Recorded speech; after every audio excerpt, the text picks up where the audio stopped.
This podcast is a member of the Place to Be Nation family. Visit us at placeToBeNation.com, the only place to be in your pop culture world.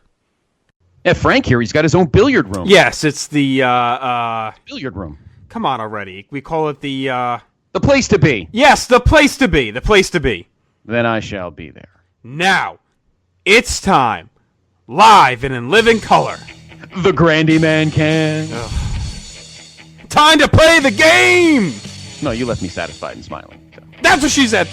Why do I want this? I want to make bank, bro. I want to get ass. I want to drive a Range Rover. Place to Be Nation, Scott Criscola and Justin Rosero. This is the Place to Be Podcast. Very nice, Mr. Criscola. Oh, I'm sorry, Dennis. Japanese band Oral Vampire produced a song called The Repo Man and used footage. Oral Vampire, huh? Or Aural. A-U-R-A-L. What kind of show is this? Sounds like some Twilight porn in Michael Vincent's collection there. Oz went on to star in American Pie, of course. It's a lacrosse player. Bismarck. No, was it? Bismarck wasn't it? Bismarck. No, who's the other guy I'm getting confused with? Bismarck, yeah, he dressed as North Dakota. There's only one place where the big buds play, and that is in my extra queen-size bed. Well, it just happens. What can you do? Let's talk the things. I think they might hit a shock wall. Is that the Shockmaster's wall? Yeah, I like big dick myself. I was just curious. PTB Nation, let me know what Here's you're our opener. To do worse than Josh Richard.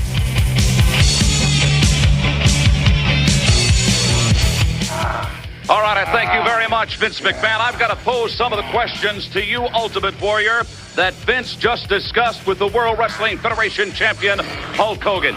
First of all, what happened tonight? Ultimate Warrior. What happened tonight was already written, Hulk Hogan. It was written a long time ago when the Warriors that came before me and you. Yes, I'll do it. Now what we must do is beyond us, Hulk Hogan. I stood with my back to you, Hulk Hogan. And I knew you would not come. But Hulk Hogan, when I looked into your eyes, I saw walls filled with fear that ran thick for you, Hulk Hogan. At Royal Rumble, I needed no friends. I needed no partners. Every man stands by himself like the Ultimate Warrior always has. But Hulk Hogan, you still do not understand. You still have mistrust. I need not your protection, Hulk Hogan. Look on the wall of the Joe Louis Arena. The Warriors that could not come have attached themselves to the outer structure, Hulk Hogan. They're seeping through, killing me, beating me with the power to survive. They ride on my back for my protection. I need not you, Hulk Hogan. And if you look closer, you will notice red and yellow, the colors of Hulkamania. Hulkamaniacs that are questioning. Do you have, Hulk Hogan, what it takes to be the most powerful force in the entire universe? Hulk Hogan, look at me, Hulk Hogan. Look at me. Without the pain, Hulk Hogan, the desire to withstand the pain and give you the utmost in battle and combat at WrestleMania 6 still stands, Hulk Hogan, for I am the chosen one. I get the impression that we've got a loose cannon on our hands, ladies and gentlemen, with the Ultimate Warrior. We're going to be back with James Buster Douglas right after this.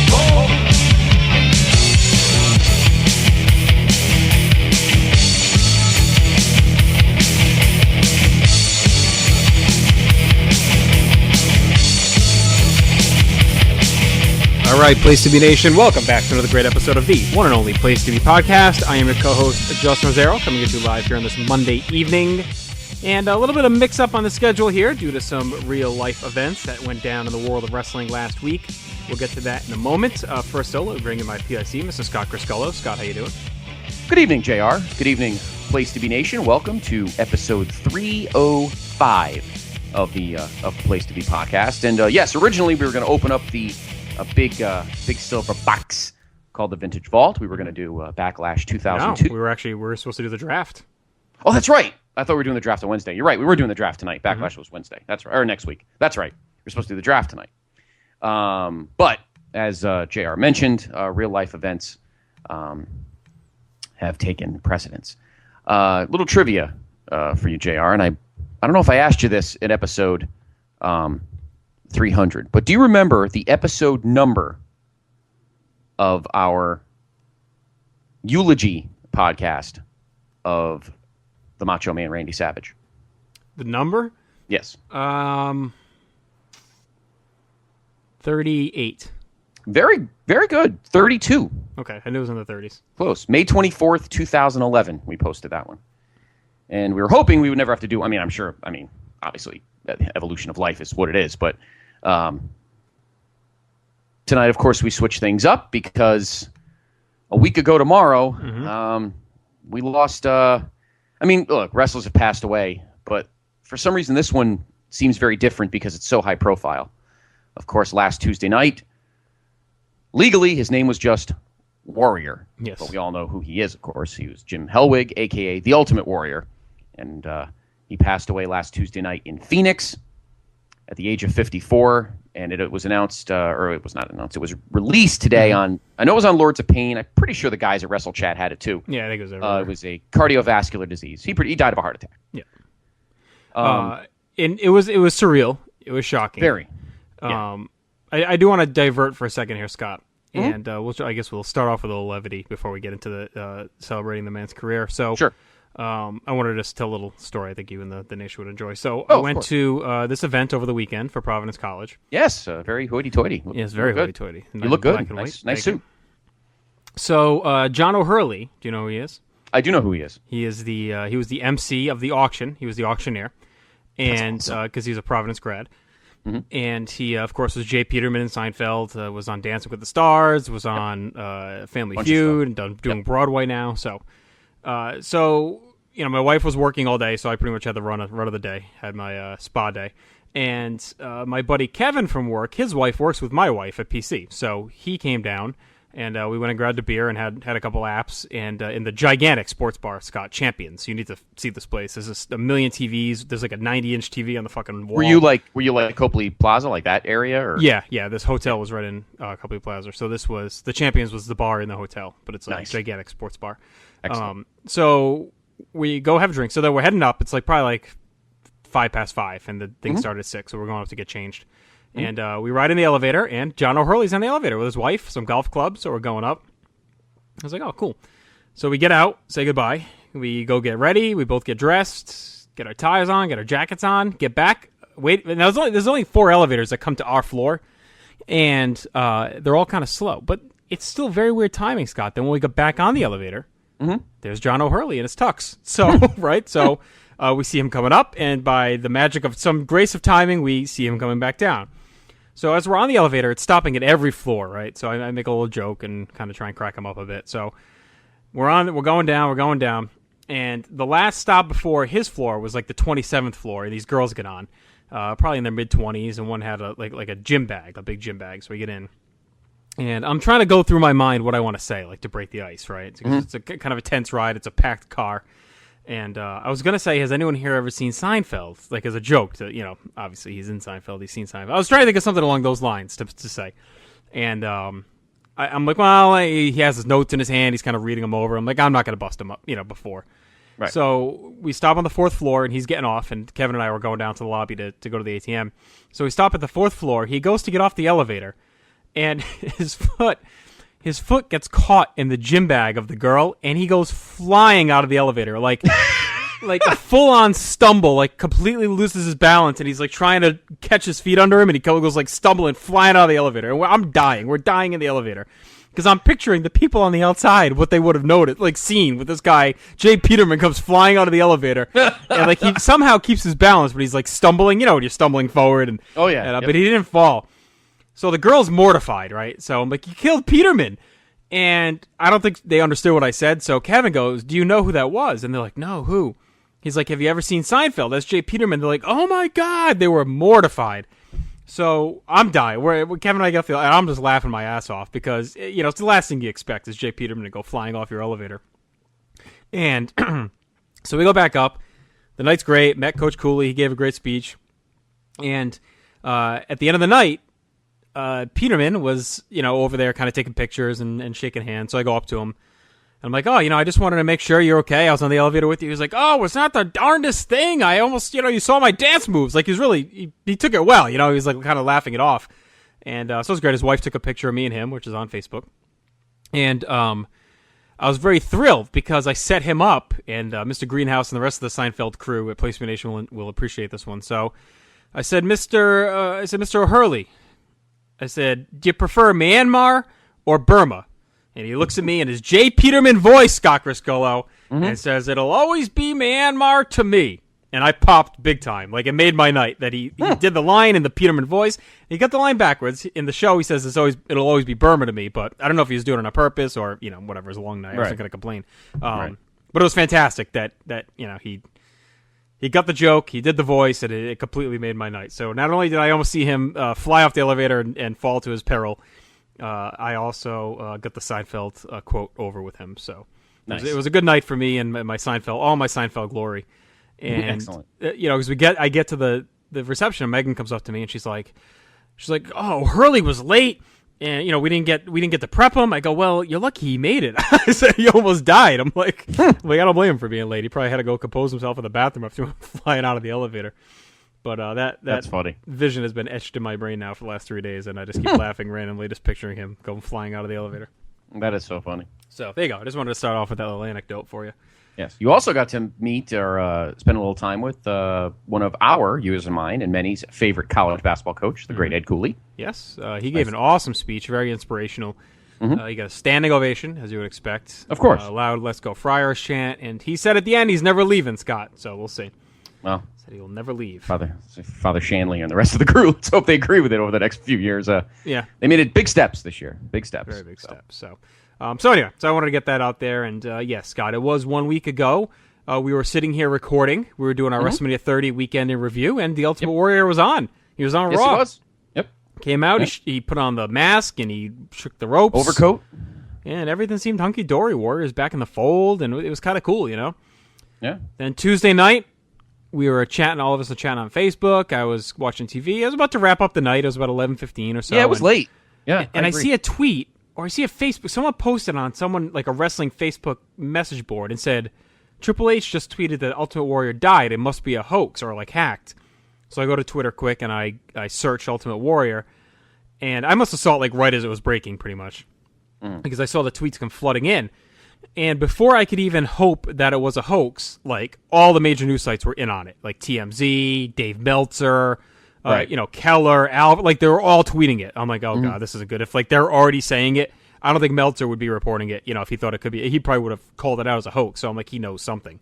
And sure enough, within minutes, it was confirmed. It was on the WWE's Twitter page, and I kept hoping against hope it was fake. And it just, absolutely.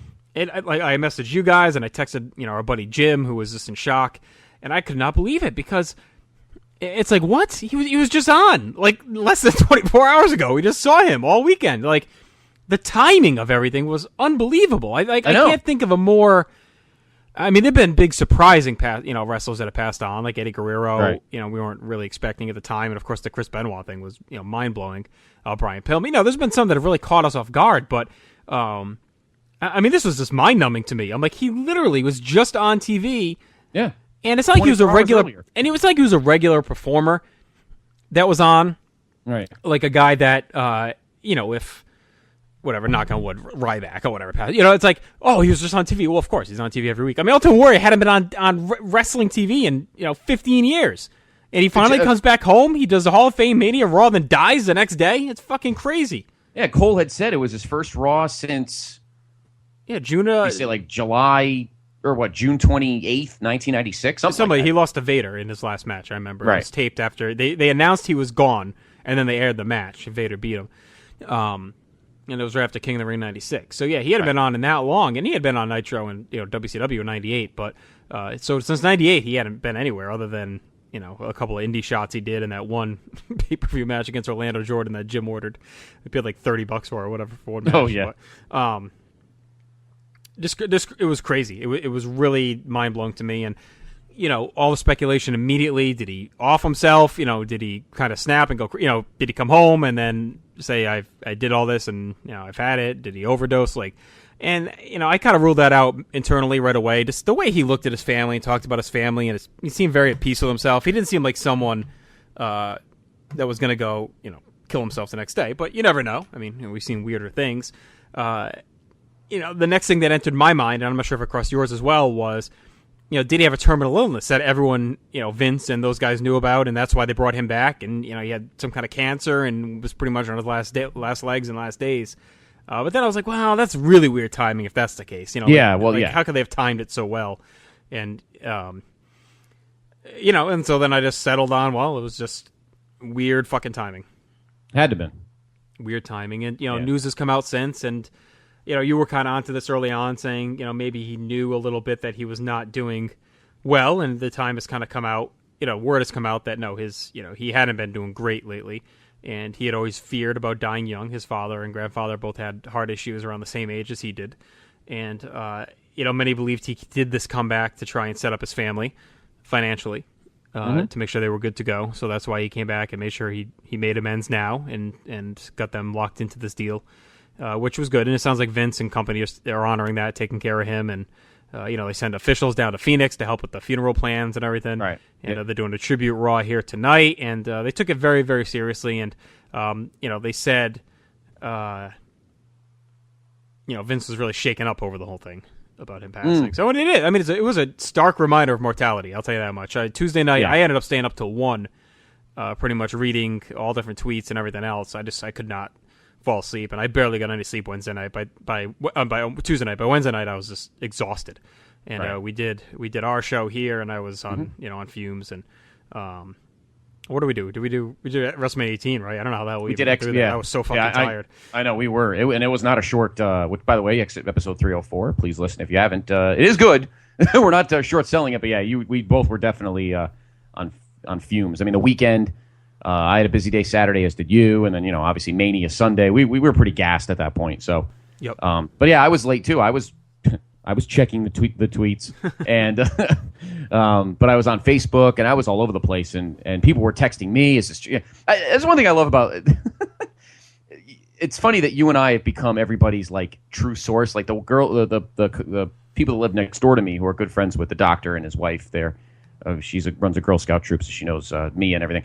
And she walked over to me the other day when I was walking over to my dumpster throwing my garbage out. And she comes over and she goes, "I got to talk to you. This is serious." And I'm like, I thought something was wrong with Mia because they had done some Girl Scout thing the night before. And I'm like, "What's wrong? What happened to the Warrior?" And I'm like, you're like Bobby Heenan in the airports. Everyone's coming up to you. I know. People like texting me, "What'd you think of this?" That overshadowed people asking me about Taker's streak. It was Warrior dying. It was, I kind of jumped. I don't want to say I jumped on it, but at first I did think, not that it was timing. Like who thinks, I'm going to go in the Hall of Fame, I'm going to show up on Raw, and then tomorrow night I'm going to die. I mean, I wasn't going that far, but I was definitely thinking that he was, let's be honest. I mean, he probably took some form of steroids in his career, so I'm sure he probably his heart took a beating. It's what happened to Eddie. Even when you don't take it anymore, the damage is done. And I think what made me think that way at first was that promo on Raw where he was talking about breathing your last breath. That's what made everything so last creepy. Heartbeat, and you're like, what the fuck? I know, this is like ridiculous. that whole promo, and then it was really mind blowing. Like I don't think anyone but the Ultimate Warrior could have done that. Like come back after 15 years, make amends, have a great Hall of Fame speech. Have 2 great moments, be re-embraced, cut a promo about dying, and then die the next day. Well, I mean, it's fucked up, and that's why I think so many people thought it was a suicide, was because of his speech that night. Yeah. I think a lot of folks thought, well, that sounded like a fucking suicide note to me. Yeah. And now he's dead. So I think, that's where a lot of that came from. So, people were pissed about the speculation, but, I mean, I don't think it was out of the realm to go there. to look at it that way, to say, well, I mean, I think if he hadn't done that speech, no one probably would have thought that. Right. But with that speech, it really sounded like a guy who knew he was dying the next day. And it was just really weird in retrospect. And something that took me a few days to come to grips with just internally. I know. How fucked up it was. And you're even older than me, so I can only imagine.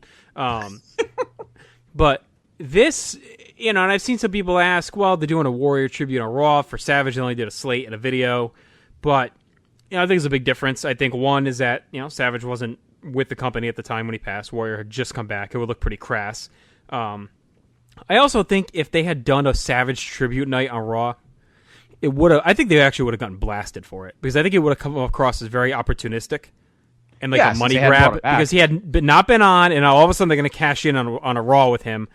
So on the surface, it seems like they're still dicking Savage over and favoring Warrior, but I really think it was a few things. I think, one, he just wasn't associated with the company at that point, and two, I think it would have looked like a major, major cash grab. And things change. I mean, it's been 2 years. Or 3 years, so it's been 2 or 3, huh? 3 years. Jesus. Yeah. It was, that episode was May of 2011. Yeah, that was still my old job because I remember where I was. But that was it was a shock at the time, and I think those are 3 reasons right there why we're getting a Warrior tribute. And it's not even like a full Warrior. Some people thought we were going to get a full Warrior show, but you can't really do that because they already had sold the arena and they have stuff going on. So they're doing it throughout the night. They're dispersing in videos and packages and stuff. I was going to say, at first I was going to get an easy Raw recap tonight. No, definitely not. Here's this match. Here's this match. Here's this match. Well, I thought about that, but what are they going to do? And then we're going to cancel the event live. No, and we're too close to, well, even beyond that. Business-wise, we're too close. Well, no, technically we are too close to Extreme Rules. They can't lose a night of they could storylines. Yeah, they could. They have plenty of. To me, that's not an issue. They have plenty of medium to make it up. They could SmackDown, they get their own fucking network. You know what I mean? That is true. They could make main events and recap what they're going to do in 3 hours, probably in 1 hour of main event. So, that is true. I think it really has more to do with the arena and all that. Like, what are they going to honestly do? Just and now the network too takes away a lot of that need, because they can do stuff like they're doing. There's another Warrior special tomorrow coming on. Actually, I don't know if you've read. It's a 4-parter. Yes. It's a 4-part series. They're going to do every Tuesday night for the next 4 weeks. I don't know if it's before or after live main event. Is main event still going to be live? Or was that only through Mania? No, I thought it was supposed to be through Mania, but now I know they've still been doing it as of last week. So yeah. I'm not sure, if they're going to keep it up or not. But okay. But if it is still live, I think... What is it, 8 o'clock? I think every Tuesday night at 9 on the network for the next 4 weeks they're going to do a 4-part series, because apparently they follow them around in New Orleans. Right, yep. That week. I think that's going to be very, very interesting. And they had WrestleMania 6 again last night in tribute back-to-back to him.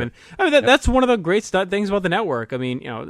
Sad, very sad that Warrior died, but it's cool that they have this forum now to pay tribute to a guy and not have to try and use it for Raw or anything like that. And when they already have arenas booked and tickets sold and everything else, now they have a network platform that they can dedicate a whole night to him and still honor him and pay tribute. And a lot of that is very, very good, and we've seen a lot of positives with the network, and that's one of the cool things. And I was glad to see them switch up the programming last Tuesday, and they did. Yep. Wednesday night rather. Wednesday night. I was glad to see them adjust on the fly, and it's the stuff they should be doing. So they have a big enough fault, and we can talk more about the network at a later date. But yeah. So we wanted to pay tribute and kind of honor the Warriors' career here tonight. We're not going to really get into much about what we don't know. I'm not going to sit here and read his Wikipedia page to you. There's plenty of outlets for that. So, Scott, let's just talk about our memories of Warrior, matches we've seen, promos, angles, storylines. So tell me, because you introduced to him before I was, what was your first memory of seeing Ultimate Warrior on WWF television? Well, but even before that, JR, I remember seeing him on world-class television as the Dingo Warrior. I did see him because that's when, in 1986, 87, that's when I was watching world-class on ESPN. So I do remember actually seeing Dingo Warrior on world-class, and he had like short, dark hair. He looked really weird. And I thought, oh, this is kind of cool, because I always thought that world-class guys were kind of boring, and I was not a big Von Erich guy at the time, so I actually more liked the Freebirds. But I'm like, wow, this guy's kind of cool, and the face paint, and good shape, and that was kind of neat. Didn't think much of it, because I obviously bigger WWF fan, and I only got to see World Class. I think it was only like twice a week or something, so I didn't see him that much. And then I remember seeing him. I was a freshman in high school, because it was late '87. So I remember seeing him on like Superstars and primetime house shows, and I'm like, wow, this this guy's pretty crazy. My buddy Tom, my best friend at the time, Tom, jumped on him immediately. When we were friends, when we first became friends in the mid-'80s, he was a big Junkyard Dog guy, but obviously by '87, Junkyard Dog had become pretty fat and useless. So my buddy Tom was trying to find a new. He liked Hogan, but he wasn't a huge Hogan guy. And the minute he saw Ultimate Warrior, that was it. Warrior was his guy, and his bachelor party 20 years later had the Warrior logo on the T-shirts, and he was a huge Warrior fan. And I kind of gravitated towards him. I was still drinking the orange Kool-Aid, but I liked Warrior. I thought he was a fun change of pace. I think at the time, late '87, early '88, WWF needed to kind of freshen up the baby faces, because at the time, other than the Hogan-Andre feud, there wasn't that electric babyface. You had Jake. We had Savage on the costume. And you had Savage, but Savage and Jake were slowly getting there. And they were still kind of acting as pseudo-tweeners, but by the mid-late '87, they'd become babyfaces. But they needed like an electric guy with fast entrance and a lot of colors and everything. Somebody really snazz up television. And that's the perfect timing was for the Ultimate Warrior, because he ran in the ring and he had the strings on his biceps, and he had the face paint and the bright tights, and he was shaking there. It was a perfect guy, really, for that moment, because I think the babyface side at the time needed to kind of be a little refreshed. You had like Bigelow, and you had these big lumbering guys, and you had Jake, who was a very subdued babyface, and Savage was loved whether he was a face or a heel, so he was one of those guys that didn't matter either way. I think Warrior was a perfect guy at that time in '87 into '88 that really kind of freshened up the roster, and I think he was the first guy after Hogan that really made it very even more kid friendly. And we were getting out of like the older crowds of the early mid '80s and started getting very kid friendly. And I think Warrior was after Hogan, the real first next babyface that really the fans gravitated to. And I think it was because of the big entrance and the colors, and he fit perfectly for what Vince's vision was at that time.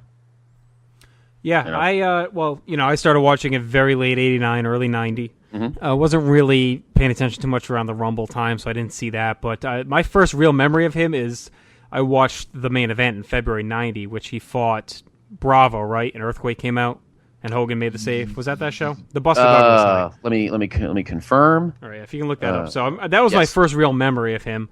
And then I didn't see Six Live. I started shortly after, but I definitely bought into Warrior because I knew of Hulk Hogan and I liked Hulk Hogan, but Warrior was kind of the man when I first really started watching throughout that whole summer of '90. And I was into the Rude feud and into the LOD and Demolition stuff. I didn't know better at the time. It seemed really cool. So I was definitely a Warrior fan. I really enjoyed his charisma, and it seemed to me, someone who didn't know any better, I didn't know that he wasn't a long-time guy in the level of Hogan. You know what I'm saying? Mm-hmm. So, good. Oh, you are correct. It was the February 23rd, 1990, courtesy of Graham Coughlin, the history of WWE.com. February 23rd, 1990, Joe Louis Arena, WWF Intercontinental Champion, The Ultimate Warrior, pinned Dino Bravo at 411 with the press slam and splash. Okay. And then Quake came out and Hogan came out. Then Earthquake then dropping, Warrior then threw Bravo to the floor. Earthquake then dropped 2 elbow drops on Warrior, setting him for a splash. Hulk Hogan then ran out and stood between Warrior and Earthquake, then punching Earthquake off the top rope. Warrior took exception to Hogan's interference and shoved the referee out of the way, with Hogan doing the same. Yep. Moments later, the two went nose to nose. They pull them apart. Yep. So that was my first real memory of the two of them. And like I said, as a kid coming in at that point, I didn't really know that Warrior wasn't a guy that was like Hogan. I didn't realize he was the kind of the upper-comer superstar. Like, to me, they were 1A and 1B. That's what they seemed like to me. That's how they were positioned. And that was their point. Was a champion. And, well, they did it. For anyone who started watching right then probably felt the same. But so that whole summer of '90, he was definitely the guy. I cried when Hogan went out and they played that video with Earthquake and everything else. But and I was happy when Hogan came back at SummerSlam, but I definitely was into the Warrior Rude feud as well. Mm-hmm. And then going back and kind of rewatching a lot of his stuff. So into '91, and I remember sitting at Jim's house, Royal Rumble '91, first pay-per-view I ever saw live. We watched on his black box, and complete shock when he lost to Sergeant Slaughter. Oh, absolutely. And Macho Man cost him the title and pissed. We just could not believe that Warrior lost. We thought for sure we were going to get Warrior Hogan at WrestleMania. And I remember that being a great match. It was a really good match, one that we talked about recently on our Rumble roundtables and everything. What are your memories of that show? Is that one you watched live? Rumble 91 I did watch live. Yes. I did not watch WrestleMania 7 live. I did watch and I was floored. I thought they were going to reverse it because remember they did that whole pause. Right. And Jesse not Jesse Gorilla at the time was making you believe they're going to reverse it. Was it Gorilla or it was Gorilla and Piper. Yeah. And they were going to reverse it. Don't worry about it. Everything's fine. And then they announced it, and then you faint. Well, especially with all the Desert Storm stuff going on, and Warrior was kind of played up as he was defending the red, white, and blue tights and paint on and everything. So, I guess the signs were there. He had the weird, creepy, porn interview with Sherry earlier in the night. Yes, the seduction. Yes. But yeah, great match, and that led into his feud with Savage that had been revitalized. Remember, Warrior beat Savage like on Superstars or something in December. Didn't he beat him like clean or whatever? I will get back to you on that. Let's see. It was really weird timing. Or it was I know they went to like a DQ on Saturday's main event, but I swear they fought on Superstars too. You think late 90? I think it was late 90 because Savage was out for a while. Remember, he was out from like October through December. And I thought they fought on Superstars. I know there was a Saturday's main event. I'm pretty sure they had a match at the end of the year. Okay, I'm misremembering this. Or it could have been early 91. Late 90, early 91. Okay, I got to click all the way. Keep talking when I get down to the end of 1990. Okay. So anyway, that led into his match with Savage at 7, the career-ending match. And one thing I really remember about that was the build-up when Warrior destroyed Brother Love, the set, and beat the shit out of him and ran him off TV. And I remember actually being kind of sad because I really liked Brother Love. But that was a really memorable moment. That was right before WrestleMania 7, and they ended up showing the highlights at 7. And then, of course, the match with Savage. What more needs to be said? We've talked about it a lot. We've gushed about it. Did you say Superstars? I thought it was Superstars. Check early 91. Yeah, that might be. I think it's 91. Stars, 1991. Okay. I don't know. Maybe not. Yeah. Well, no. The problem is, as I typed, I'll type Ultimate because I type Warrior and I keep getting the Road Warriors. Oh well, I did Savage. I don't see it, so I don't know what I was thinking of. I could have swore they fought. I thought they had like a fucking cage match or something. What the hell am I thinking of? Oh, I know what you're thinking of. It was the night after It was the Monday after the Rumble at the Garden. They fought in a cage. I thought it was on TV. It was. Well, not national TV, but No, I remember wouldn't being have on. seen that, though. No, it was on MSG. I'll find you the date on that. It was the night out. It was like the where is it? Macon, Georgia. Oh, this is Superstars. Yeah, because there was no Saturday's main event from October through April. Well, I don't remember this at all. The April 91, they had Warrior defeated Slaughter by DQ. I don't remember they had a rematch. Let me go to. The one I remember is here. It is January 21st, 1991. It's 2 days after the Rumble, and Savage beat Warrior in a cage. No, I thought Warrior beat Savage on TV. I don't know what I'm thinking of. But that's the cage match I'm thinking of. That was a Monday night. I remember watching. My brother and I were watching MSG, and that was one of the few nights I didn't watch Superstars Primetime. And yeah, it was 2 days after the Rumble, because that was back when the Rumble was on a Saturday, and the main event at the Garden was Savage and Warrior in a cage, and Savage beat him. The Nasty Boys actually helped Savage win. That's kind of weird. February 91. No, I guess Warrior fought DiBiase in the main event at 90. At the end of 90. Jeez. I don't know what the heck I was thinking of. I could have swore they fought on TV, but I guess not. Oh, well, Stanford, he fought Savage all over house shows, though. No, I don't know why I wouldn't have known about a house show then. Because it's... Well, I'm saying, were any of these taped? How about this one? Well, you wouldn't have been watching this early. Oh, no, wait. I'm thinking 91. Duh. Well, Superstars taping, January 7th, 1991 at the Von Braun Center. Ultimate Warrior pin... Oh, that's Slaughter. Never mind. Well, Warrior pinned Savage in Providence. I didn't go to that show, though. That was December 26, 90, so maybe I heard about it. Well, January 12th, Wells Fargo Arena in Tempe. Warrior beat Savage by countout. No, right here. Wrestling Challenge. What's the date? It was a Wrestling Challenge taping. Ultimate Warrior pinned Randy Savage at the 10-minute mark. December 12th, 90, it was taped, but I don't know if it aired. Hang on. I don't know where the hell I would have seen it. They got a few cage. Let me tell you, they went on like the cage match circuit in late January. Unless it was like on fucking PWI or some shit, I saw it. Yeah, that whole week after the Rumble, they were fighting in cages for the whole week right after that show at the Garden, which was the 21st, and the 25th in Valparaiso. They fought in a cage. Cedar Rapids in a cage. They fought how about this? 2 cages in a day. They fought a matinee in Cedar Rapids and a night one in Des Moines. 2 cage matches. That's nuts. Not that they, it wasn't like a Tully, Tully Magnum TA bloodbath, but still though, I mean, and smacked around in a cage. And then the next day, a matinee in Omaha in a cage. That's fucking insane. Then he beat him on here's a taping. He beat him on the January 28th main event. Oh no, this is the main event 5. I don't think he's on the show. No, I think it's just Hogan's on the show. He fought Slaughter, yeah. But he was fighting Savage a lot in January, so they were pumping it up already. The only thing I could think of was that I must have read it in like PWI or something. Either that or I was thinking of the Providence match. I don't know why I had visions of having seen it. Holy shit. They did cages like all over the place. Oh, and then Savage must have got hurt because then Slaughter took over the cage match circuit. So Hogan, Jesus, Warrior fought like 15 cage matches in 4 weeks. It's ridiculous. So anyway. Again, we're not talking, bloodbaths, but still though, remember those cages, those were those thick bars. I'm sure they weren't comfortable regardless of, like the level of match, but. So we go into, he retires Savage at Mania 7. Then he works the summer. He does the stuff with Undertaker, gets locked in the casket.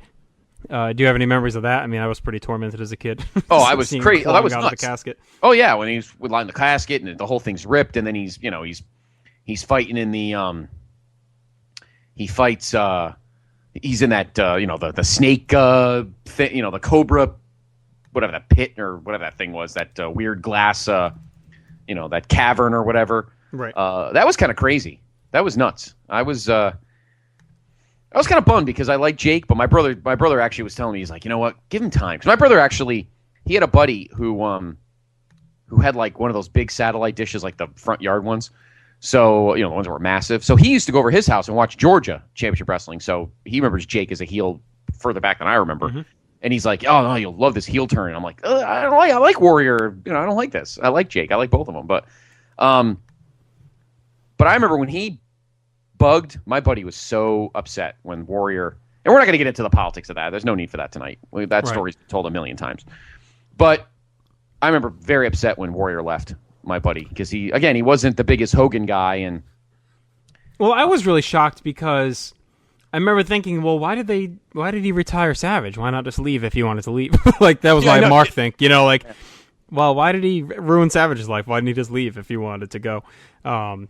So yeah, it was pretty shocking. Especially, that SummerSlam match we've talked about on the podcast, but it's such a, pretty much a joke. Slaughter, Adnan, and Mustafa had no heat heading into that match, and it was a glorified squash. Oh, listen to this. I remember this. I was at this house show, New Haven Coliseum, February 11th, 1991. WWF World Champion Sergeant Slaughter beat the Ultimate Warrior in a cage match. After the bout, Warrior was double-teamed inside the cage by Slaughter and the Nasty Boys when a fan jumped over the guardrail, climbed into the cage, and jumped on knobs, and was pulled away by police. I knew that kid. He was a grade above me. I totally forgot about that. It was fucking ridiculous. I think that was like one of those, I think it was a Saturday matinee show, because I used to do those at the Coliseum all the time. That's $6 to sit in the good seats. God, I miss house shows. Yeah, I remember that. You ever have a situation on a side note? Were you ever at a show where like a fan got like all crazy? Well, the special needs guy at King Ring 97, but no, the closest I remember is Owen Hart getting hit with a hamburger at the WrestleMania Revenge Tour, but I never saw anyone pay for that one. Really hit with a hamburger? But yeah, that was it was weird to see him go. And that build to that match was nothing special. It was a real foregone conclusion. The only question was if Sid was going to turn. That was pretty much it on that show. So Warrior leaves, comes back, shows back up at WrestleMania 8 as a huge surprise. And I remember a couple nights, I might have told us on our WrestleMania 8 vault way back when, but I remember it was a huge surprise that Warrior came back. And a couple nights before, I actually had a dream that he was supposed to fight Smash at that event. And then he came out, I was like flipping out because Warrior came out. And I was like, wait, I had a dream he was going to come out. And of course he had the short hair, and that prompted the whole Warrior's dead, and this is a new Warrior thing. And remember they had the Ico Pro ad in WWF Magazine where he had no paint on and he was lifting, and it looked more like Kerry Von Erich than him. And he was dead. Oh yeah. It was really tons of rumors going around. And even before that, there were rumors like in 90, 91. I remember talking to Jim and and people at school about how there had been a second Warrior. That was always the long-term rumor that the original Warrior died and they replaced him with a second one. And but yeah, so it comes back at 8, goes through the summer, does the Papa Shango feud, of course, with the vomiting and the voodoo. Any memories of that one? Oh God, it was terrible, absolutely terrible. We got to turn back. We got to go back a moment though, because my buddy Brady, who was another wrestling fan, he's different from my friend Tom. He loved Hogan, but I never saw a guy, and he still talks about it to me. He goes, we talk, a few times a year, and I say to him, I said, what is still your favorite moment? That end of WrestleMania 8? He goes, yeah, I don't think any run-in has ever been as cool since. And I mean, obviously there have been a lot, but that moment is still one of the biggest markouts ever. And that just because nobody saw it coming. See, that's where no internet was great back then, because that had to have been leaked at some point if this was today. And nobody saw it coming. Nobody. And of course, the end of the WrestleMania 8's a shit show, but that was just so cool, And people still talk about it. Yeah, I remember when the Ultimate Warrior ran out at the end of WrestleMania 8. It was so nuts, That was like one of the first legit holy shits. Right. And they played his music, and I was like, what? Yeah, it was and Gorilla's pretending like he doesn't know what it is. What's that music? Come on, Gorilla. That's stupid. Yeah, that was a pretty crazy moment there. And my friend Tom was bugging out. He was marking out like crazy. It was great. So he went through the summer, did the Shango feud, and then re-upped his Savage feud. That build to SummerSlam 92 was very weird. Like, all of a sudden the matches were all announced, that it was nothing that had been building to anything. It's just like, oh, it's July. Hey, Warriors fighting Savage. Oh, okay. Like, where did that come from? So they had that match, and they did all the Flair and Perfect drama building up to that. Great storyline. Where Flair and Perfect were playing both men against each other. The promos each week were very good between Warrior and Savage, and that was a really fun match. I don't think it's better than Mania, but it's definitely up there. A really good match. A very stiff match. Remember some of those pile drivers and other shots. It was crazy. Yeah, they really beat the shit out of each other. Yeah, definitely one of their better matches. Speaking of Warrior, turning back the clock a scoosh, Boston Garden, April 26th, 1992. Ultimate Warrior defeated Sid Justice via DQ. Sid's final appearance for 3 years. He stormed out of the arena and was suspended. Yep. So it was that day. So Papa Shango clearly was a hastened substitute for Sid Justice. I don't know if that would have been a great. So here's a little fantasy booking. If Sid stuck around, would it have been Sid Warrior and a Savage Flair rematch at SummerSlam? No, because I think those would have burnt out over the summer. Yeah. Because the Sid Warrior thing was starting right away. Because I think it's a prime time on tape. It's like 2 weeks after 8, I think. And he does the interview, and he brings the kids up on the fucking podium and everything, and he talks about Sid. I'm sorry, he did that one, but then Sid came out and did a promo on that tape I have, and he shits on the Warrior. And that was one of his last appearances. So I think that would have bubbled up, and I think it would have fizzled by the summer. I can't imagine that would have made it all the way to SummerSlam. They probably just would have been the house show feud. Yeah, I mean, what the hell would have happened?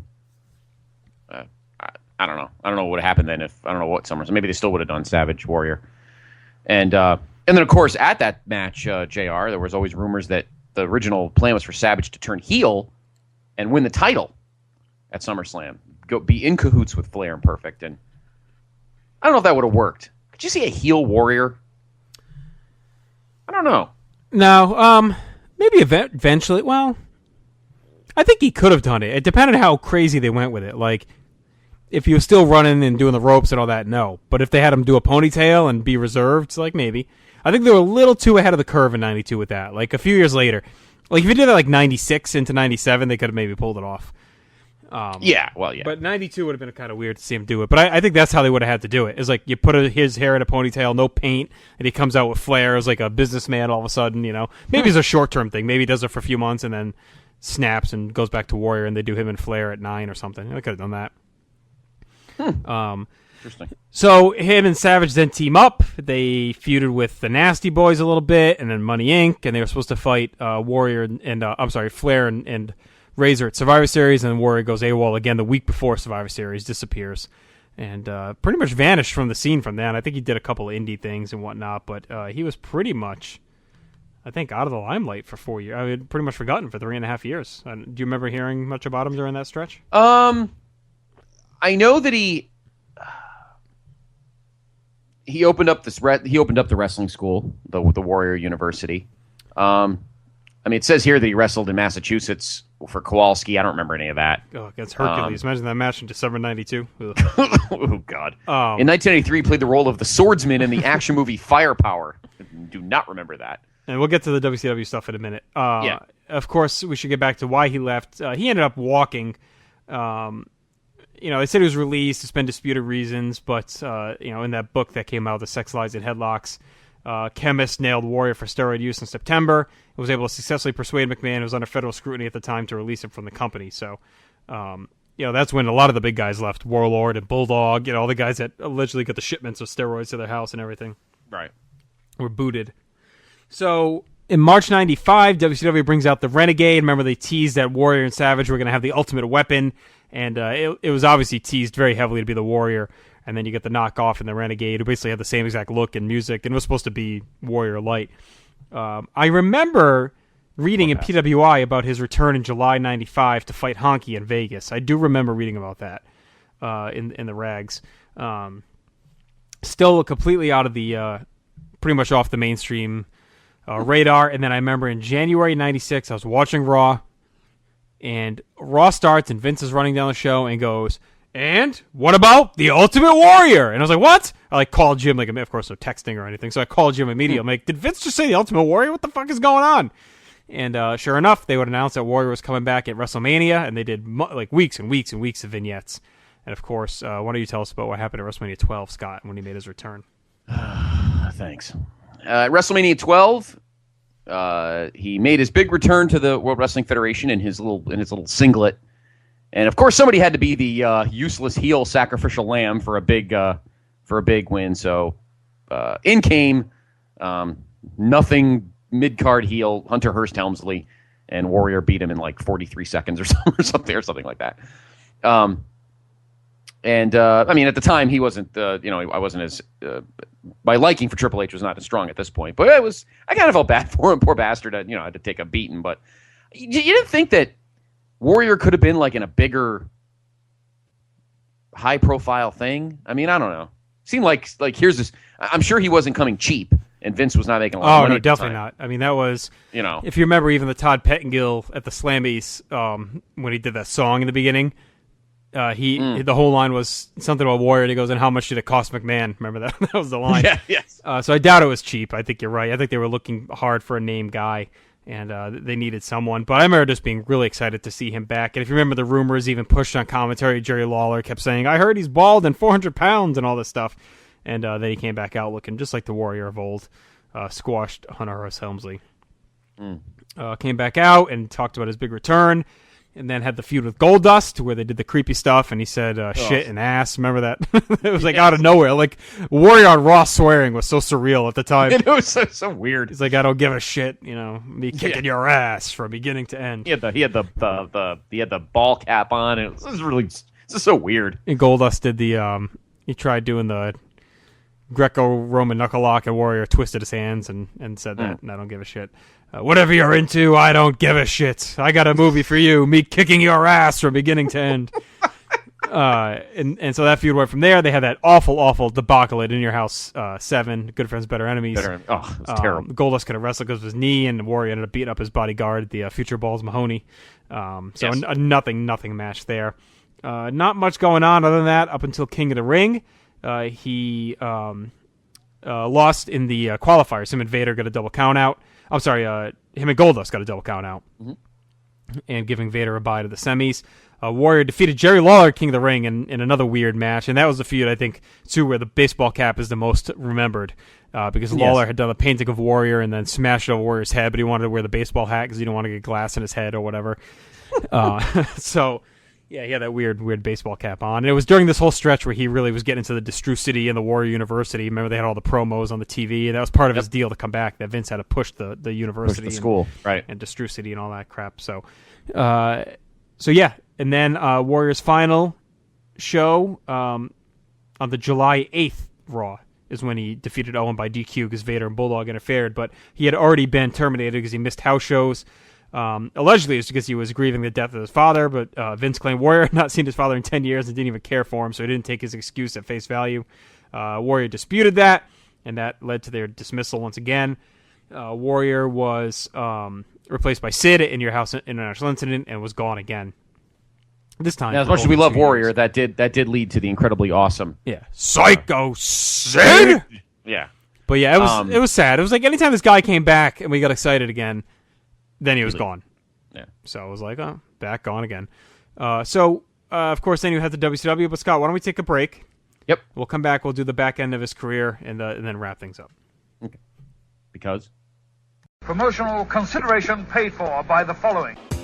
What's up, everybody? This is Kevin Kelly from Ring of Honor Wrestling. Make sure you check out The Kevin Kelly Show each and every week. PlaceToBeNation.com. We'll be talking about wrestling in the past and wrestling today. Plus, be talking about all kinds of sports and pop culture, whatever's on your mind, too.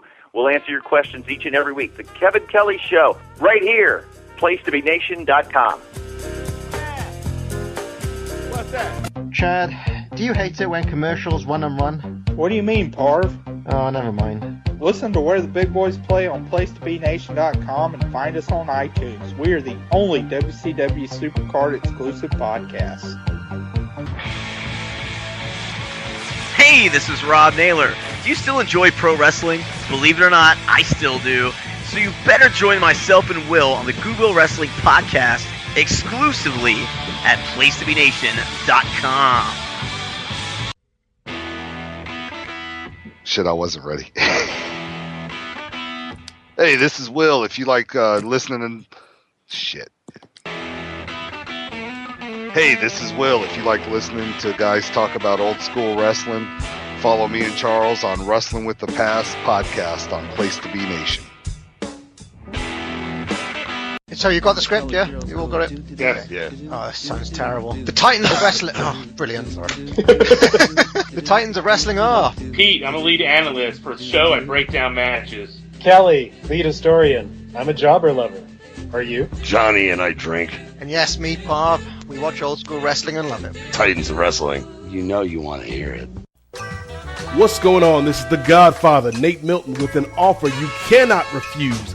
Each and every week you can join Marcus Vanderberg, Big Nasty Alfred Kunawa, and myself on the Kings of Sport podcast, available exclusively on PlaceToBeNation.com, your one-stop spot for the best in sports and pop culture. Hey, this is Ben Morse from Marvel.com as well as the Brad and Chad Show, and I've got a new podcast. Well, I'm part of a new podcast, Place to Be Nation's Main Event.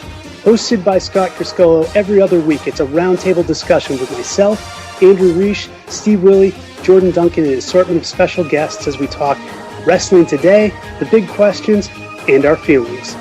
Please, please, please check this podcast out because if the ratings go down, I know I'm the first head on the chopping block for Justin Rosero. See you guys every other week on Place to Be Nation's Main Event.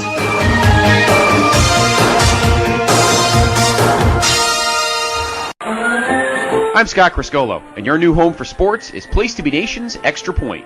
Join me and the doctor, George Urbalino, for your sports hookup, whether it's NFL, Major League Baseball, NBA, colleges, or the Cowboys MMA Blitz. Forget about it. Plus, join me for my prescription where I will solve all the world's sports problems with my own brand of medicine.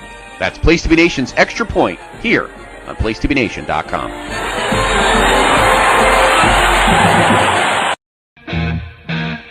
In Rhode Island and look at the great food and a fun atmosphere, we'll be sure to stop by Bonehead's Wing Bar, 131 Washington Street in West Warwick, with over 65 different wing sauces and dozens of sandwiches, burgers, and appetizers. And a fully stocked bar, Bonehead's has something for everyone. Bonehead's also shows every WWE and UFC pay-per-view, features live music, weekly trivia, and much, much more. So, be sure to stop in, tell Matt and the crew that Place to Be Nation sent you, and become a Bonehead today.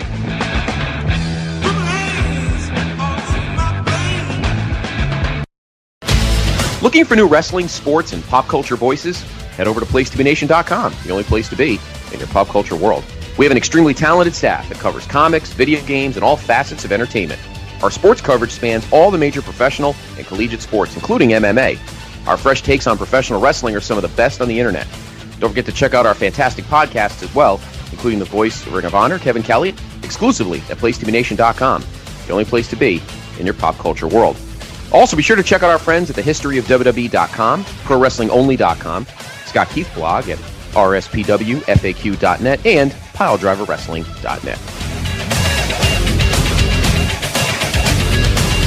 All right, Nation, we're back looking at the career of the Ultimate Warrior. Quick little sidebar here, PlaceToBeNation.com, a lot of stuff going on. Still a lot of WrestleMania fallout, and also a lot of comic stuff over the last few days. We had Russell Sellers with his March short box. We had Tim Capel with Part 1 and Part 2 so far of his Philosophy of the Shield, the case for Captain America. If he is, pretty much is he the best superhero, right? House of Horror, looking at Tremors 2, Aftershocks. Jeremy Nichols did that, and he actually got a retweet from the guys that made Tremors, so that was kind of cool. Today we did a podcast we had with Brad, Ben Morse, Greg Phillips, and Andrew Reich. They were all in New Orleans, not Brad, but the other three, and so they gave a full review, and it's a really entertaining listen. Greg and had some really good stories about Kaiju Big Battle, and Ben talked about his interviews with WWE stars, through Marvel and his interactions there. So, and Reich talks about, of course, being from the area and everything about it. So a lot of cool stuff there. It's a good, easy listen. Speaking of podcasts, we had a comics podcast. Greg, Nick Duke, Russell Sellers, Todd Weber, Tim all got around, talked about TV shows, comic TV shows. So we could talk about Arrow and different stuff like that. A really good listen for you comics fans. Nate, we had his Impact recap and preview of TNA. Kings of Sport did their WrestleMania recap. Marcus was in New Orleans. They talk about the Warrior as well. You had all your other reviews, all your other recaps. Steven Sutton's Honor Report is in there as well. All those pieces for you as usual. The high spot this week looked at the Ultimate Warrior 2 and also the debut or the announcement of Global Force Wrestling. That's Jeff Jarrett's new promotion. I'm sure you guys will probably touch on that on the main event this week, Scott. Yes. Cowboy Goes to Class, Part 3, wrapping up the Mega Power storyline. So Roger Morissette, of course, long time, was a wrestling fan as a very young kid and hasn't really watched much other than, a year or two in the Attitude Era. So really going into all this stuff completely fresh and new. And he watched the whole unfolding of the Mega Powers angle. He started by watching Savage DiBiase at WrestleMania 4, watched Mega Powers Mega Bucks at SummerSlam 88. That was Part 1. Part 2, he watched the main event of Survivor Series 88 and the 1989 Rumble. And then in Part 3, he watched the Mega Powers versus the Twin Towers from Saturday Night's main event, or from the main event. The main event, right? February 89. Of course, that is where Savage turned, and then he watched the main event of WrestleMania 5, the Mega Powers exploding. So his whole look at that whole storyline is out there for you, and we have some topical stuff coming this week as well, which should be good. Scott Keith's NXT rant is up as well, plus Stephen Graham's debut of the Pro Wrestling Super Show. Had on Will and Charles and Pete from Titans of Wrestling, and they talked about WrestleMania 30, Raw, and that's going to be a regular podcast here on PlaceToBeNation.com, the Stephen Graham Wrestling Super Show. And, of course, his Grammys remix, 1995, was up as well. And it's got, of course, our episode of WrestleMania X8, episode 304 at the Place to Be Podcast. So tons of WrestleMania 30 coverage for you, and a few more things trickling in along the way. We're going to have a piece ranking the matches of The Undertaker's streak, all 22 matches, so that should be a lot of fun coming up in the next few days here. Of course, Wednesday night, we have a new episode of The Main Event and The Kevin Kelly Show. Steve Carino will be joining us on episode 7 of Kevin Kelly. We have a major announcement, Scott.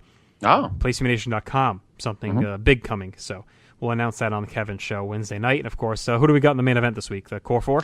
The Core 4 will be back, yes. Ben Morse, Andrew Reich, Jordan Duncan, and Steve Willie. And Reich and Morse will talk about their, kind of expound a little bit on their weekend in New Orleans. And we'll talk about the show. We'll talk about the Ultimate Warrior, and we'll talk about this Jeff Jarrett thing, which I was just reading today, and it's so bizarre. So it'll be a fun main event. So of course, we have episode 4 of The Extra Point coming this week as well. So yes, yep, you can check that out too. So all right, there's your PlaceToBeNation.com update.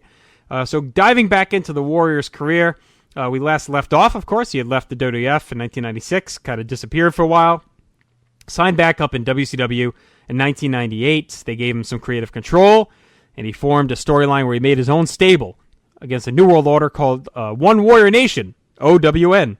Of course, NWO backwards, and where Oprah Winfrey would get her idea for her network, if I remember correctly. Yes. Warrior kidnapped and converted the Disciple, otherwise known as Brutus Beefcake. He had instances of magic smoke knocking out NWO members, if you remember that. Yes. Entered through trap doors, and they had the awful, awful thing where Hogan was looking in a mirror, and he could see Warrior, and we could see Warrior in the mirror, looking back at him in the reflection. But Eric Bischoff, standing next to Hogan, couldn't.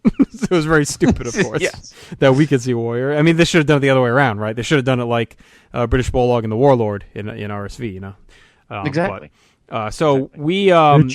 we could all see Warrior, which made the whole thing really stupid. That Bischoff is the only human being not able to see him in the mirror. But, of course, that trap door would be infamous for nearly paralyzing Davey Boy Smith when he awkwardly fell on it at Fall Brawl 98. And Scott really, in a way, almost kind of led to his downfall. And pretty much. He was already a pill addict anyway, but yeah, things did not get better for him after that. His back was really fucked up following that, and he got hooked on painkillers bad. So only 4 matches in WCW, Scott. Let me know if you remember any of them. So his first was at War Games at Fall Brawl. He was on Team WCW, competed against 8 other wrestlers for a shot against Goldberg's WCW World Heavyweight title. DDP ended up winning that match. Do you remember anything about that War Games? Absolutely not.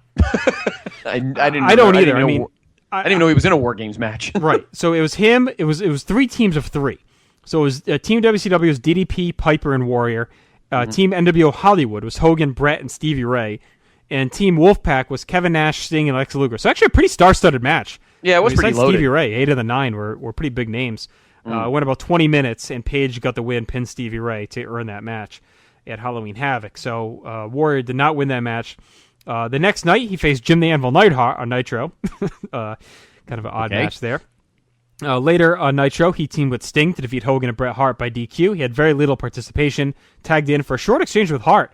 Kind of interesting, right? They never had really met up before in the past. So no, not at all. Kind of cool. Another match I really don't remember anything about. No. They didn't mention anything about their old... Did they even mention that him and Sting were former partners? Or I don't even remember them even mentioning it. I don't remember, honestly. I don't either.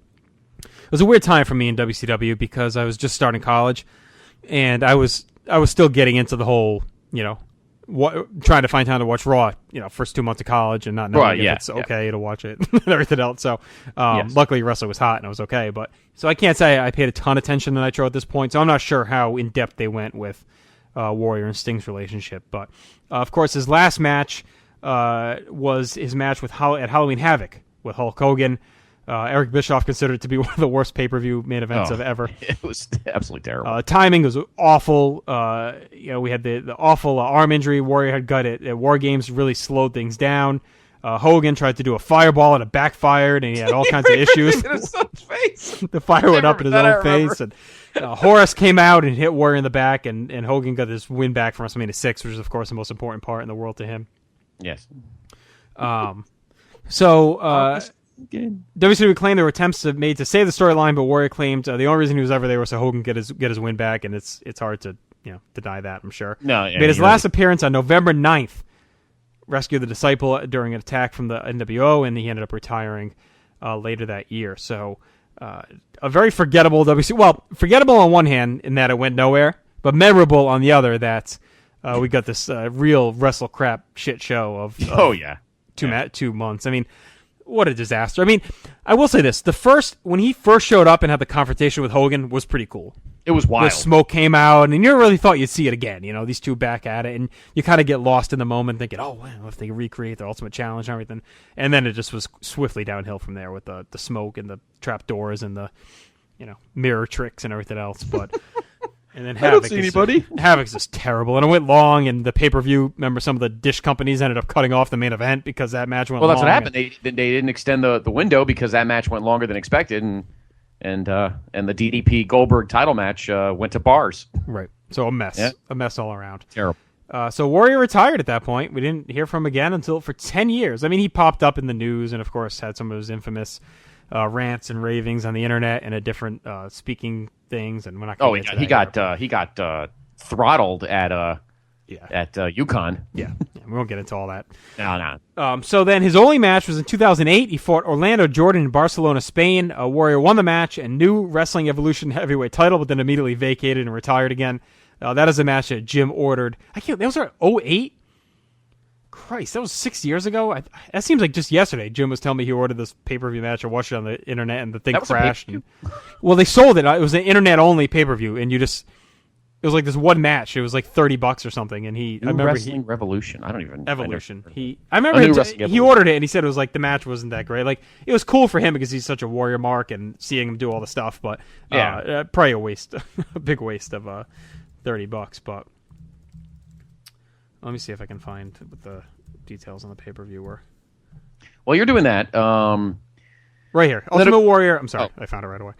Ultimate Warrior's return can be, this is from WrestleZone. Ultimate Warrior has issued the following press release that fans will be able to watch his match exclusively on online pay-per-view event. UltimateWarriorTV.com partners with Daily Motion. Return Ultimate Daily Motion Top 50 website. Ultimate Warrior is the most unique, intense wrestler. On June 25th, fans will finally get what they've been demanding. After a 10-year absence, Warrior and his trademark face paint, tassels, and rope shaking will be back in the ring. In a unique twist, he'll be facing NWE champion Orlando Jordan. He recently had an altercation with Jordan in Madrid, where he was accepting a career award. An angry Jordan heckled and shoved a young fan, and Warrior came to the rescue. Sold Out Return of the Ultimate Warrior will take place in Barcelona, Spain. Will not be televised. Strict regulations set forth by... This sounds like our buddy from the NWF wrote this fucking bullshit. Daily Motion will be hosting the Ultimate Return and featuring promotional content on Daily Motion's site, created by Warrior himself. It didn't have the cost here, but I'm pretty sure it was $30. So, there you go. So it was a whole card, obviously. It wasn't just this match. I think just that match aired. So you paid $30. So Jim spent $30 to watch one match. Yeah, because I couldn't believe he did it. But what a lunatic! He didn't care. Well, this is Jim. Well, this is a guy who got away with the years for not paying for pay-per-view. So I guess that's true. It was a payback, but yeah. All right. So we didn't see him on WWF TV except for the DVD that came out when did that come out? 2009? No. Earlier than that, right? I think it was before that. 2007, maybe. Let me check. Let's see what Graham has on the history of WWE.com. Let's go to DVD. Let's see, DVD. Right here. Oh yeah, September 27th, 05. Wow, really? Yep. Wow, that far back. Self-destruct. I remember. I thought it was right after I moved home. I remember it was one of the first DVDs I got and watched. Yeah, I never got that one. I think I borrowed yours. Yeah. So of course they buried him. The Self-Destruction Ultimate Warrior. Warrior ended up suing.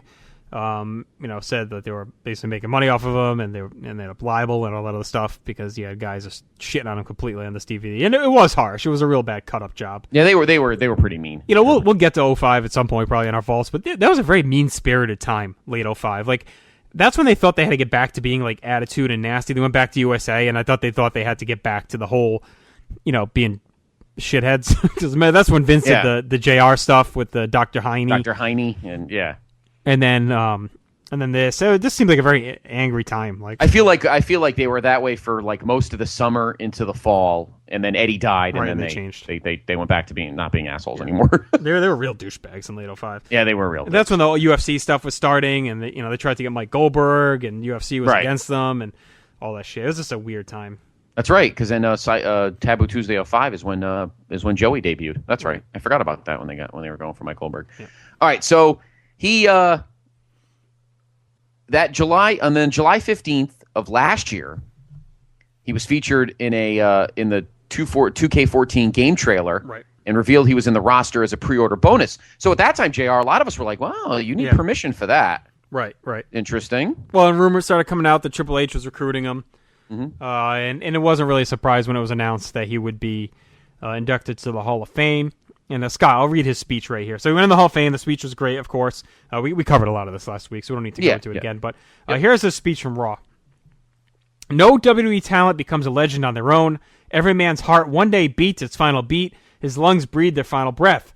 And if what that man did in his life makes the blood pulse through the body of others and makes them believe deeper in something larger than life, then his essence, his spirit, will be immortalized. By the storytellers, by their loyalty, by the memory of those who honor him and make the running the man did live forever.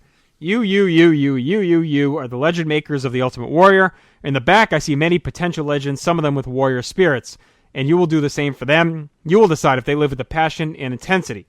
So much so that you will tell your stories and you'll make them legends as well. I am Ultimate Warrior. You are Ultimate Warrior fans, and the spirit of Ultimate Warrior will run forever.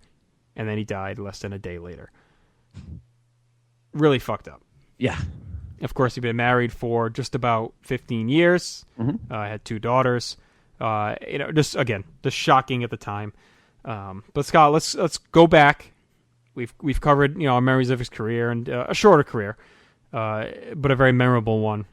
Mm-hmm. So I got a couple questions for you. I want you to give me. We're gonna do some favorites, and then I want to talk about legacies. So, okay. What is your favorite Ultimate Warrior match? Rude at SummerSlam '89. And number 2. Warrior Savage 7, and then I think it's unique because Warrior Hogan 6. His best matches were all so great. I know. And the rest of his matches were eh. You know, it's amazing for a guy who everybody says had no work rate. When the lights shined the brightest, he delivered. He did deliver in his own way. He always delivered on the biggest stage, and his Mania matches were all very good. The one with Rude at 5 is serviceable, but 6 and 7 were great. Yep. And SummerSlam 89 again with Rude is great, and SummerSlam 92 with Savage. So I'd say those 4 are really his most memorable and his best matches. What is your favorite storyline of his?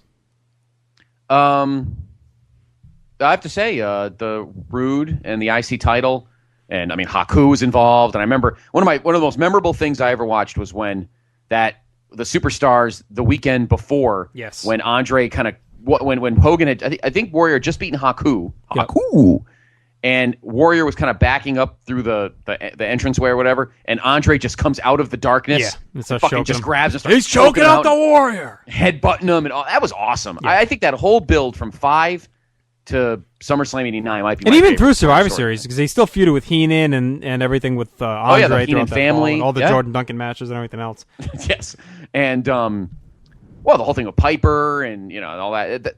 Pretty much from Rumble 89 to Survivor Series 89, I think is my favorite 11 months of the Ultimate Warrior. Yeah.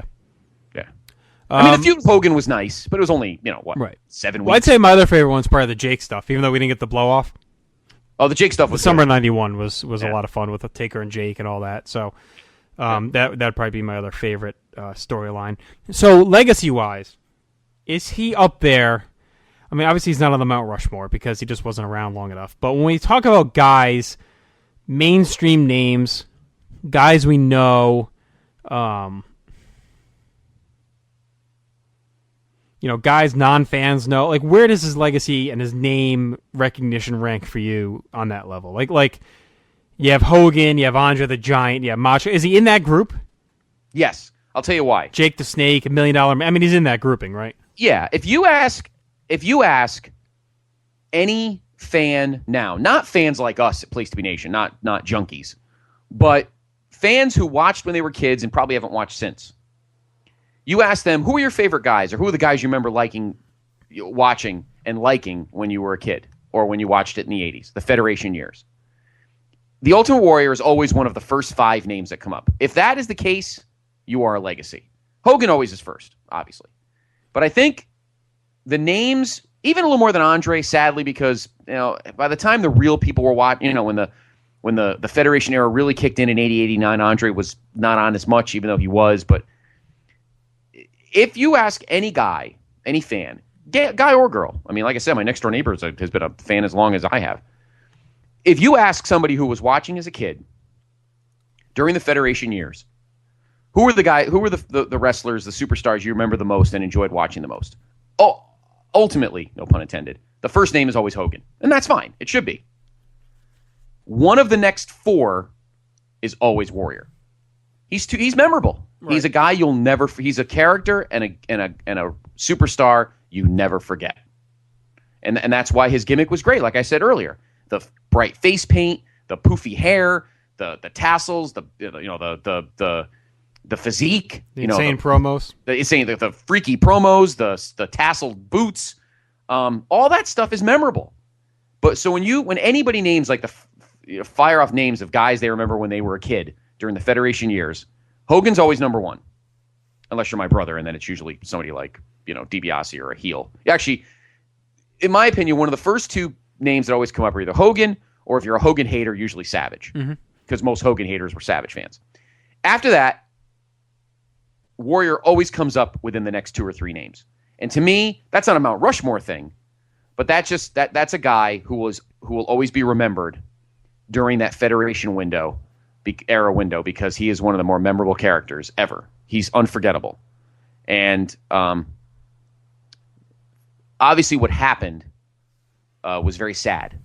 And I think people now will be like, yeah, I did remember. That was awesome. And this DVD that's out now, I think is going to be will turn out to be one of the best-selling DVD Blu-rays I'll have over the next few years. No, I'm sure. And maybe one of the last, I mean, honestly, with the network and everything else. Yeah. Yeah. I mean, non-pay-per-views, I can't. I mean, they may still do some comps, but yeah, I mean, if he's one of the first names that come up whenever you ask an old school fan who were your favorite guys, after either Hogan or Savage, who in my opinion are 1-2 in that Federation window. Right. I think Warrior is on that list, or that short list too. Well, you got Andre. I think Andre's one of them. Yeah, probably. I think $1 Million Man, even if you don't know what he looked like, you've heard the name $1 Million Man. Right. Jake the Snake. Like, that's one you've known. I think even Superfly. Like, if you said Superfly to someone, they'd probably know. Yeah. And the other one was, who the fuck was I going to say? I don't want the top of my head now. I forgot. Boss Man? No. Well, for you, Joaquin. Obviously. Heart Foundation? No, I don't think that's Demolition? No. I don't know who the hell it was. Anyway. Bad News Brown? No. Could fire off the whole Federation roster. Duggan? No. God, no. Yeah, I agree with you. Well, Hacksaw. I think Hacksaw, if you said to people, they actually... Yeah, that's a name would probably I think most people do resonate. Skin, but yeah, no, it's true. Duggan's a guy that's on there too. But I think the first 3 or 4 names that come up in your head when you say who were the guys you remember from the Federation era, the 4 names are Hogan, Andre, Savage, Warrior, and then DiBiase, Rude, Perfect, Beefcake might be the second tier. But I think the top tier, if you go by 4s, kind of like the NCAA tournament, 4 seeds, the first 4 guys whose names you always hear first: Hogan, Andre, Savage, Warrior. Undertaker, that's the other one I was going to say. Oh, Taker. Well, Taker, yeah. I mean, Taker was later on, 90, 91. But I mean, like that Federation stretch, right. 87. But I'm just even talking mainstream people. Like, if you were to name, outside of like Steve Austin, The Rock, maybe Triple H, like there's not too many guys from like 91-ish on that you can name that people would know. Right. You know what I mean? Like, if I just went up to someone and say, oh, do you know who, I don't know, even like Shawn Michaels is. You know, I don't know if that resonates with people that aren't wrestling fans. I think that grouping from the era of growing up, Undertaker, Steve Austin, Rock, maybe Triple H, and maybe John Cena. I don't even know that at this point. Are guys that you can go up to any non-fan and mention their name. And I think Warrior's clearly on that list, as we saw everywhere talking about it. News stations, sports news, like everyone talked about it. So, yeah, just a very memorable guy. His star showing very bright and brief. And I don't know, part of me thinks part of the allure was that he wasn't always on that much, He'd come in for short bursts and leave you kind of wanting more and then disappear for a long time. So yeah, I know. He wasn't really someone that was ever overexposed, to be honest. I mean, his longest run was from late 87 till summer of 91. So, I mean, 4 years. That was pretty much his longest run in wrestling. Other than that, it was just months at a time. So, any final thoughts and memories? He's just a guy that will always be remembered. He may not have had the most work rate. He may have been a technical marvel. But his gimmick and his character will never be forgotten. Never. There aren't many guys. Like I said, my best friend Tom is the only person that I've ever heard say my favorite wrestler was the Ultimate Warrior. And I'm sure there are favorites out there, but he is part of that lexicon of the Federation era when you were a kid. Yep. Hogan, Andre, Savage, Warrior. Just because he's unforgettable. The running through like I've said it over and over. Just the whole package is complete. And for you, JR, for a guy who, for a kid, 10 years old, just started, he was pretty much the first, next to Hogan, obviously, he was pretty much the first guy you saw. Yep. Really?